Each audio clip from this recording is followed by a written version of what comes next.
Business viewers, urban issues are increasingly prominent on national policy agendas.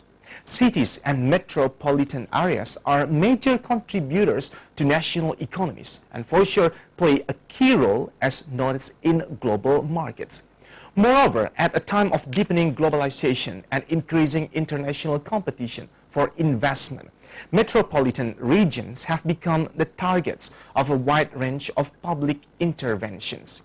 Now, urban development policies seek to address a range of issues from managing urban expansion and congestion to fostering competitiveness, innovation, social inclusion, and environmental sustainability. This is MNC Business, and you are on Economic Buzz.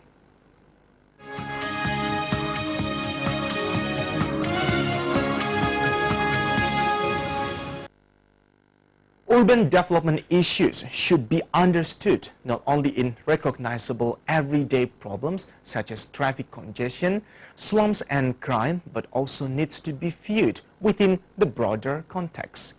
Cities play an important role in the national economy, as more than half of the national GDP is generated from the major cities.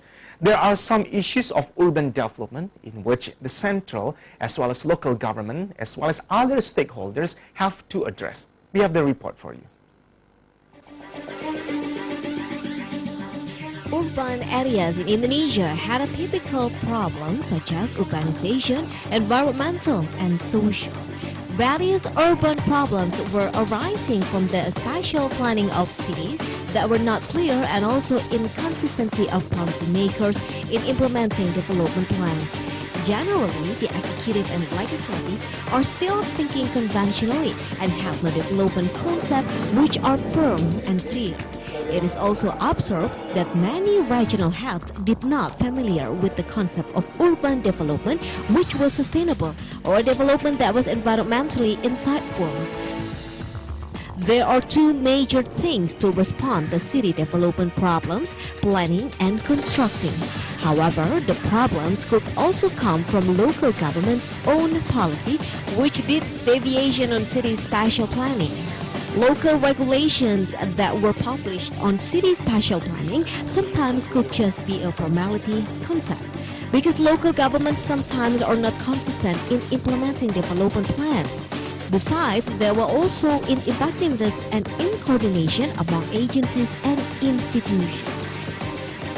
The other problem is the integration between cities and districts like gap region issues. The ideal step of a balanced city gave a progress and did not weaken the adjacent regions. To create a comfortable city, structuring the city must be planned carefully. The situation sometimes already had a spatial plan, but the implementation is not in accordance with government regulations.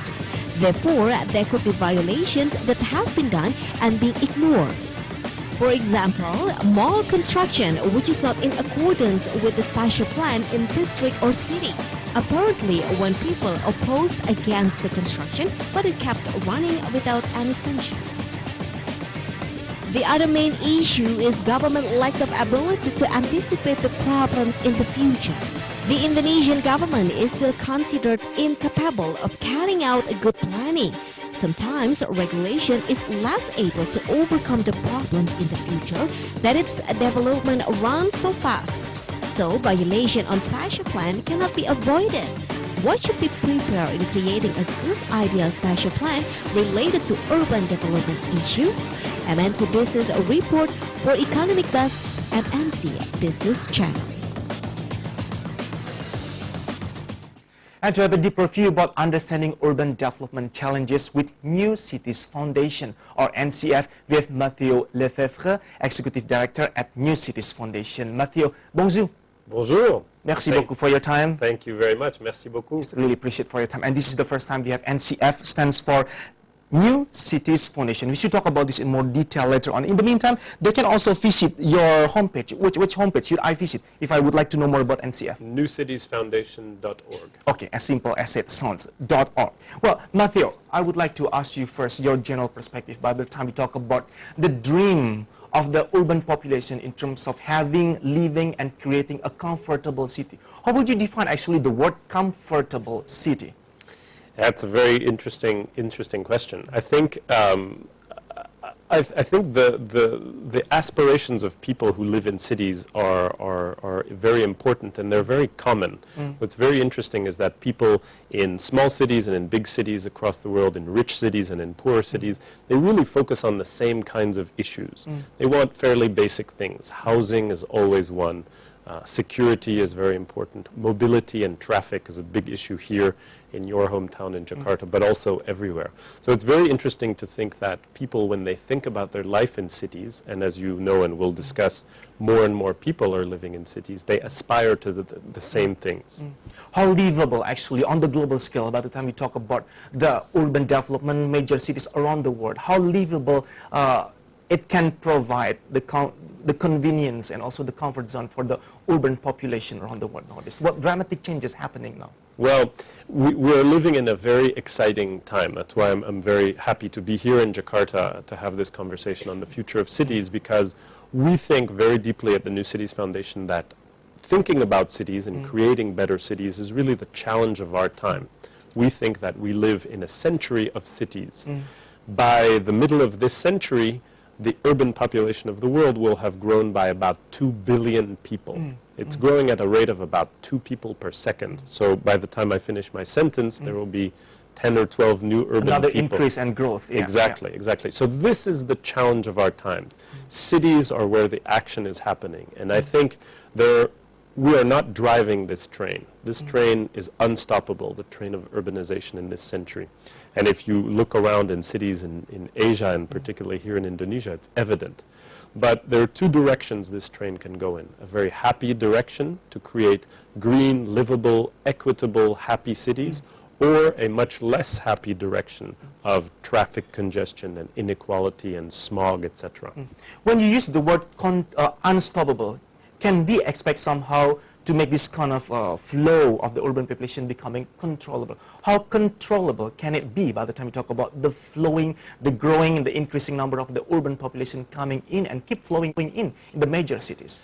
Well, I think people have dreams and aspirations, and I think they should be allowed to exercise those dreams and to make those dreams come true. So I am personally not a big believer in controlling population movement telling. However, you're not suggesting that at the same time. Yes, no. To control this. But what we want to do is to provide this urban dream to make it a reality, so that people get to cities that conform to their dream and aspiration. Very good, sir. We still have another session to discuss more about this. Great. Make sure you are with us on Economic Buzz. We are now discussing about understanding urban development challenges with New Cities Foundation, or NCF. Don't forget to watch our new live streaming through www.sindonews.com.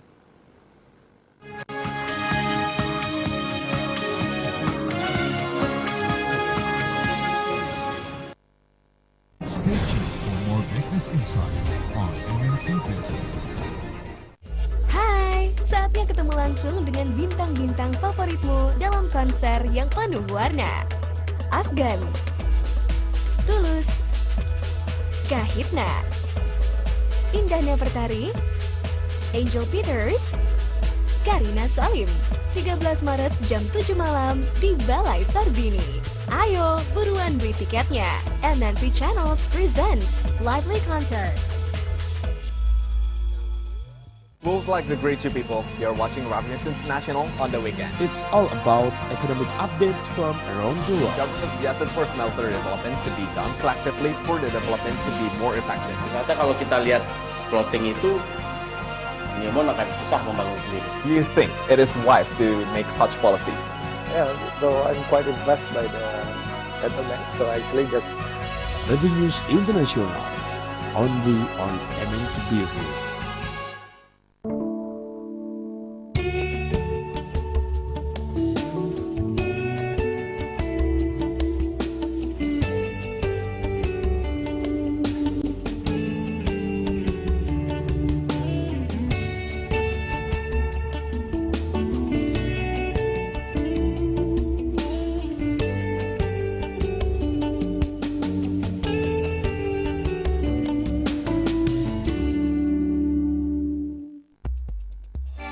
sebuah dinamika indah antara jiwa yang sehat dengan pancaran aura kecantikan.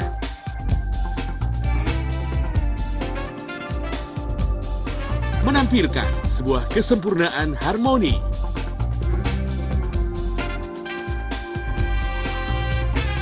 Segalanya dimulai dari dalam hingga membentuk kepercayaan diri. Karena penampilan Anda cerminan utama kepribadian. Dan kebugaran Anda menjadi kunci sukses segala aktivitas.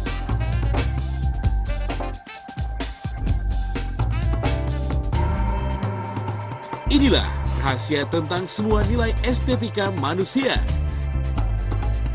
Harmoni is MNC Health and Beauty. Summary and Outlook on MNC Business.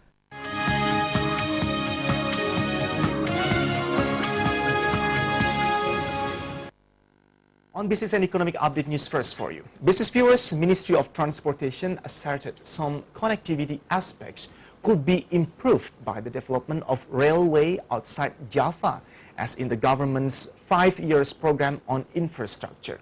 It is expected that the development would create synergy among transportation modes and eventually suppress logistics costs. Ministry of Transportation will soon start the development of railways outside Java, included as part of government's 5 years program on infrastructure. By improving infrastructure in train transportation, it is believed that it could create synergy among other transportation modes and finally suppress the logistic costs, which is considered to be too high. Director General of Railways in the Ministry of Transportation, Hermanto Dwiatmoko, explained that there will be some developments done in some different areas in the country. For example, there will be 13 airports and 20 seaports in the country with train access. Jumlah bandara yang terakses nantinya yang sekarang 2 bandara menjadi 13 bandara. Sekarang yang terakses Kuala Namu dan Jogja yang sudah akses langsung. Nanti 13 bandara termasuk trek baru ini akan tersambung, termasuk di Surabaya, Makassar, dan sebagainya. Kemudian pelabuhan yang diakses kereta api sekarang 5 pelabuhan, nanti menjadi 20 pelabuhan. Hermanto also added that aside from increasing the number of airports and seaports with train access, government is also planning to increase the number of cities having train as its mass transportation. Based on the data, there are 7 of metropolitan cities in the 2014 which have train as mass transportation. Then it is targeted that in 2019, the number will increase by 2 times into 14 cities. Jakarta, Ricky Anwardi, MNC Business. We would like to greet you business people in Singapore. You're an economic buzz English talk show program that outlook the economic and social issue for your business plan. We are still discussing about the understanding urban development challenges with New Cities Foundation, or NCF. We have Mathieu Lefevre as the executive director at New Cities Foundation. And as we speak, you can also log on and go visit the page at newcitiesfoundation.org to get further info. I'm so excited in terms of promoting about NCF as well as the detailed info you have there in your homepage, because you choose Jakarta. I mean, NCF choose Jakarta as the venue, as the host for the summit this shortcoming June, if I'm not mistaken. That's June right, or July? June 2015. Okay, we should talk about that in later on session. Okay, further to our conversation early on, Jakarta, it is pretty obvious that we are not the only one who suffers the most in terms of creating a livable town, a comfortable zone for the urban population. Anyway, when we try to find the basic general thing, what typical problem commonly faced by the urban areas related to this kind of spatial issue? Is it always about spatial issue all the time? Well, I think a large part of it is about spatial issue, but it's not just about spatial issue. And I hope we can talk about problems related to finance and governance. But I like to think, I'm an optimist by nature, so I like to think that these challenges that cities face, including Jakarta, are also great opportunities. For example, for your viewers in the business community, I think this represents an unprecedented business opportunity, because to create better solutions to answer people's problems in cities. And people's problems, as I was relating to earlier, are fairly common. traffic. And your report about trains and transportation is very important. Traffic, housing, water, insecurity, participation, feeling that you belong, culture, all of these are common issues. There are also opportunities, for example, for the private sector to step in. Just now we have also a short package talking about interconnectivity and infrastructure. Now on your idea, Mathieu, the other common problem related to this kind of interconnectivity and infrastructure, we talk about the urban development, is the integration between cities and the districts around the main cities that is not established yet. We talk about this kind of major gap. On your own experience in NCF and going around the world, what it takes to bridge this kind of gap by the time we would like to build a good cities and the, what do you call this, around sub-district will be benefited also. Right, yeah. Well, if you look at a picture of urbanization today, really more than cities, we're talking about urban corridors. Urban corridors. Yeah. And so if you think about the case of Shanghai, it's not really Shanghai anymore. It's this massive urban region which has tens of millions of people called the Pearl River Delta, which is really the unit to think about it. And I think Java, for example, has the opportunity in the next 10, 20 years to become a very productive, world-leading urban corridor where all of the different urban centers are linked. This will also, I think, help release some of the pressure that's felt in Jakarta right now. And all of this really talks about the issue of governance, and that's a critically important issue, how these urban corridors are governed, because you know, your viewers are in the business sector and they will know the importance to have a strong business sector. I think there's a very important element is to have a strong public sector that can direct and sort of accompany progress and development. Do you see that in our current new government? If I may ask you this, I'm so tickled in terms of asking you this, the strong, what do you call this, a political will as well as the support in terms of creating those. I'm really not an authority. I don't know. But at least from the policy they made, the regulation they made here, on the regulatory aspect or framework, how do you see? No, I would like to bring Indonesia in our discussion. Sure. Well, again, I'm really not an authority on Indonesia, so I'm not credible to judge. But what I can detect is that there is a momentum. There is a moment, which is also why we picked seizing the urban moment as the topic for our summit. There is a great sense of opportunity here around the question of urban areas. And of course, government is never a stranger to creating that moment of opportunity. So I think there's something happening here, and it's very interesting. And increasingly in Europe, in North America, and elsewhere in Asia, Jakarta and Indonesia are catching the attention of people. They're intrigued by what's happening here. What is so unique when we talk about the characteristic of Jakarta as the major city, especially as the capital city of a nation, on your view? Well, How do you see Jakarta, actually? Yeah, I think certainly Jakarta is not without its challenges, but I think there's a tremendous enthusiasm here that you can feel. People are, at the very basic level, very hopeful about the future. The business community is very hopeful. The investment community is very hopeful. That, in today's world, if you look outside of Indonesia, is fairly rare, that optimism. That's also why we were very excited to pick Jakarta as the destination for our next big event here in Jakarta in June. Yeah, Mathieu, now it's becoming the current trending trend. Every single media also making the headline when we talk about go green, business, green, environment-friendly business, and so forth. Now, the uncontrolled rapid urban development could affect not only, as we know, social problems, but also the environment. How challenging is it on the view of NCF by the time we talk about creating a green city concept? How green can we be regarding our city concept? Well, again, I'm an optimist, so and a realist as well. The environmental problems that we face are global, and even though it's heads of nations who go discuss environmental problems in big summits, in my hometown in Paris, we will have the climate negotiations in December. I strongly believe that it's cities who will do.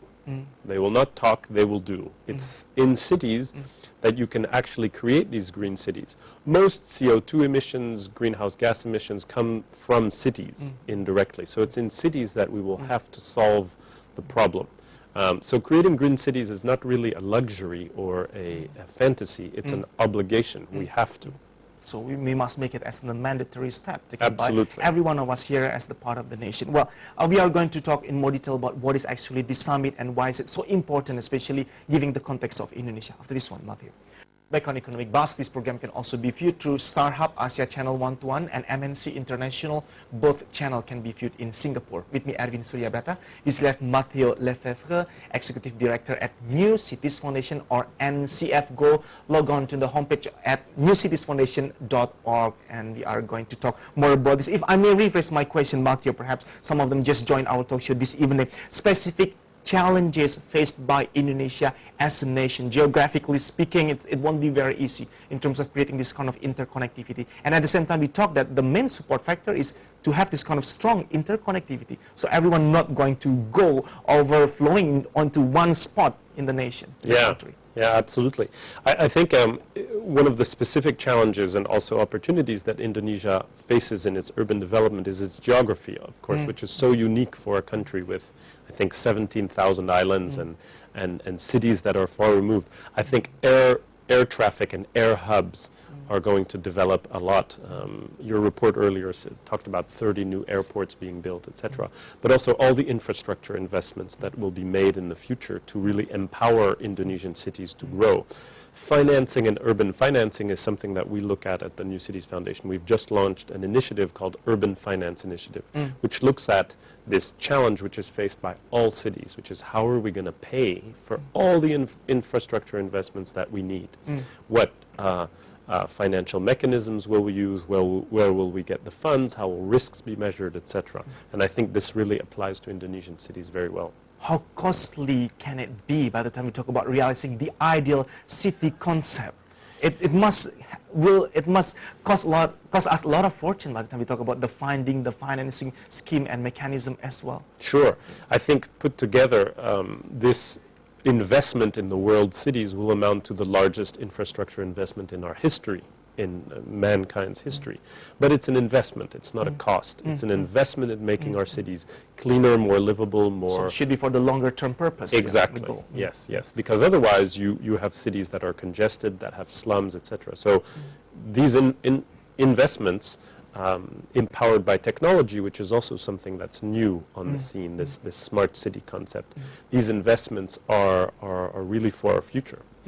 At the same time, since we are on business, we talk about business as well, with the positive, what do you call this, positive purpose, a positive aspect in asking you this question. Can we generate something out of it by the time we talk about investing in the urban development? Absolutely. I think it's a enormous opportunities for business, for example. So not only benefiting the society, but also actually from the business aspect. Oh, it will be very attractive. Absolutely. And what's really interesting is also one of our goals in promoting this global event here in Jakarta about the future of cities is that cities and businesses learn from one another. If you think about the busway or the BRT here in Jakarta, that was imported from South America. If you think about the shared bike system, which is so common in many cities across Asia and the world, that was imported from France. Cities are copying, and businesses in cities are copying one another because they know that something that works in one city is very likely to work in another city. So it's an exciting time of opportunity. Speaking of adopting the success story from other places, another town here in the world, can you mention one or two, three countries where we can actually look up, like as the role model? I think there's two things. There's one, every city is unique, and so you have to listen to your inhabitants and really understand what they want and what their expectations are. But of course you have to look around, and looking around and listening to best case studies is what we're trying to do with the New Cities Summit in June. I think it's wiser probably to look at cities that have similar geographies, so that they're by the sea. For example, Jakarta suffers from great problems with floods. So there are other case studies in the Netherlands and elsewhere where Jakarta can learn. Also, traffic congestion is not unique to Indonesian cities. Cities in China, in Thailand, and elsewhere, and in Brazil. I'm very struck, for example, when I walk around Jakarta at how much it looks like Sao Paulo in Brazil. All right, so similar strategic approach can be implemented or can be applied by the time we are looking at the other countries, but we have similarity with Jakarta and Indonesia in general. Another session to discuss more about. You are still with us on Economic Buzz. We still bring our discussion about understanding urban development challenges with New Cities Foundation, or NCF. Mathieu, early on we talked about how we can ask for the government support through their policies, because as the regulator, they're the one who can create an ideal policy that can support this kind of urban development, and we can tackle this kind of urban development challenges as well. We are also working close as our partner with Transformasi, Public Policy Transformation, the Center for Public Policy Transformation. Now, what kind of relationship NCF has established with Transformasi to support policy dialogue as well as capacity building program with Indonesian mayors, let's say, and also their key important strategic staff? Well, what we're bringing to Jakarta in June, from 9 to 11 June, is the New City Summit, which is really a global event. We've had it in Paris, in Sao Paulo, in Dallas, and now we're bringing it to Asia for the first time. It's a global discussion, 800 people from 50 countries, CEOs, entrepreneurs, startups, investors, mayors, even artists and philosophers. But we want to make it locally relevant. We want this to kick off a transformation of Indonesian cities. And to do that, we need great local partners here, and particularly in the public sector.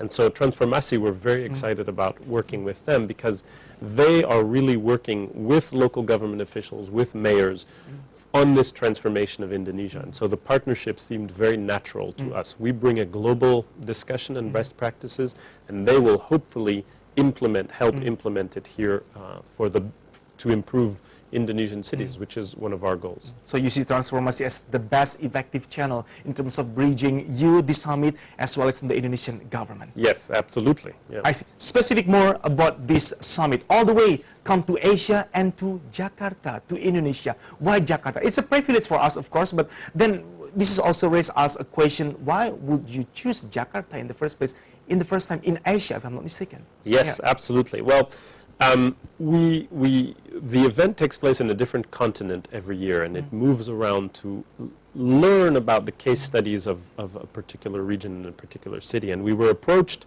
by the government of Jakarta to bring it here, and I have to admit that I had never been to Indonesia, and I didn't really know that much about Jakarta. And I came here and I was really struck by this sense of optimism and this sense of opportunity that I was talking about, which is why we chose Jakarta, because it remains, I don't want to say mysterious, but it's not very well known what the great dynamism of this city outside Asia, perhaps. So we're very excited to be here, and I think for our Asian conversation on cities, it's a perfect place because it embodies both the challenges, traffic, flooding, and others, but also the huge opportunity of Asian cities, and very much of the urban story takes place in Asia. So we're very excited to be in Asia, and very, very excited to be partnering with the governor here to bring this event to Jakarta. How excited can we be in terms of facing and welcoming this event, in terms of creating perception or image about our beloved capital city, Jakarta, to this reputable international event called Summit of the NCF? Well, I'm sure it will be great. I mean, we were really struck by the hospitality of people here, by their sense of opportunity, their desire to partner. So all of the entrepreneurs, CEOs, etc., who will come here for the first time, I think they'll have a really happy surprise and discover the great potential of Indonesia and of Jakarta. How long the summit will last? It will last 3 days, but really it will be a week, because there are side events and other activities, and so we welcome, the opportunity to collaborate with whoever wants to take part and join the discussion in some way. All right, another more detail about the summit will be brought to our viewers soon after this one, Mathieu. Economic Buzz will be back soon with more fee from Mathieu Lefevre, Executive Director at New Cities Foundations. You're watching Economic Buzz with Mathieu Lefevre, Executive Director at New Cities Foundation, or NCF, to share his view over the topic that we bring up in this talk show. NCF, New Cities Foundation. Why you should come to Indonesia as well? How do you see from Indonesia representing NCF as the Executive Director? Well, I think Indonesia is full of promise and surprises, as I was saying. And every time I come here, I just want one thing, is to take 2 months off and to go travel in some of the islands. There's always something new. There is always something new, apparently. Yeah, absolutely. But it really inspired us to devise the topics for the summit in June, and we were really inspired by the experience of this city. What are actually the main area of working at NCF, and what things will you cover here in Indonesia? Well, I think for the New City Summit in June here in Jakarta, we will we will cover some of the issues that all cities ask themselves. So we're going to talk about housing and affordable housing, which is a very, very important question for people here, but also in Paris, in New York, in Tokyo, in Beijing. We're going to talk about traffic, of course. Indonesia, Jakarta, has the worst traffic in the world now, officially. So of course we're going to talk about that. Notoriously known for that. Notoriously known, and I've experienced it myself today many times. On the way here, right away. On the way here, absolutely, We're going to talk about something that I think has enormous potential, which is technology. People talk about smart cities, etc. Technology really has transformational potential. How do you use technology? And in Asia, people use technology a lot. The penetration of social media, for example, is extremely high. In Jakarta is one of the biggest cities in the world. So we're going to talk about how technology can help us seize the urban moment, and seizing the urban moment is our overall theme. But we're going to talk about design, architecture. We're going to talk about the role of culture, and cultural institution and tourism in creating a city's identity. So we're going to talk about all of that. There will be 90 speakers, lots of different sessions. 90. That's a lot of speakers. From all over the world, And we're very excited because some very prominent CEOs and speakers, including Mohamed Yunus, the Nobel Peace Prize winner, will come to announce a major initiative at our summit. So it's going to be a very rich conversation. Okay, speaking about the previous summit, how was it going, the last summit, let's say? Which town as the host, and then what kind of result has been discussed there during the previous last summit before Jakarta? Right. Well, our last summit was in Dallas, Texas, which is a city that is reinventing itself. So the theme last year was reimagining cities. And I'm really proud and touched that our summit kicked off a conversation for Dallas. They're still talking about the issues, and they've implemented programs as a result of our summit. The summit is a great spark of inspiration, but then it's for local partners and local companies and mayors, etc., to take that energy and transform it into action. Talking is great, and it's very important, and imagining and dreaming up your city is essential, but it's all about action. Yeah. Put it into practice, really walk the talk right. We use the last session to sum up and conclude our discussion for this evening. We have reached our last session discussing about understanding urban development challenges with New Cities Foundation, NCF. We're going to have another view from Mathieu Lefevre, Executive Director at New Cities Foundation, to conclude his view toward our topic. Well, in short, we keep discussing about the government support and then how business actually can create a much conducive and friendlier urban cities and also spatial area. But it's rarely been discussed also in the media when we talk about the community awareness. All of those will mean nothing if you don't have this kind of a growing community awareness. How NCF, through your projects and programs, in the same time can encourage this kind of community awareness? Right, absolutely. I'm so glad you asked that question, because too often people talk about government and the private sector, etc., but it leaves out a third part, a third leg of the stool, which is the people.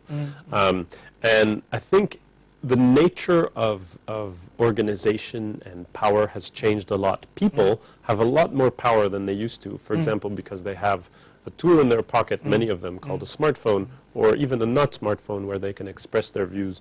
We talked about social media earlier, where the penetration in Asia and in Jakarta is enormous.